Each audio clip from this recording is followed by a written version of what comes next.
يلا.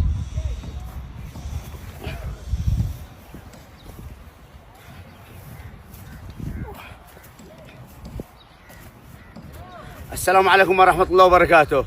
رسالتي إلى المجتمع بأجمع حول تعشيب أرضية الملعب، كونوا معنا على الآتي. شوف الفرق بين العشب الجاهز والعشب التالف. تمام. شوف هذا يعتبر تالف على اللي بينا لك بالأول. شوف كيف هو التالف يبان. الفرق شوف هذا عشب تمام، عاد يشتري تعبئة شوية، بس ما هذا تالف للأخير، وهذا تالف للأخير. وقد تم تقشير الأرضية بالآلة حقهم الذي خاصة بالتعشيب.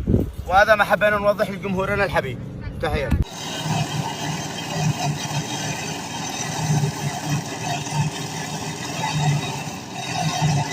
هذا تخريش التربة، لأن التربة كان الأول مثل ما تقول منتهية. الآن هذه عاد آخر طرحة.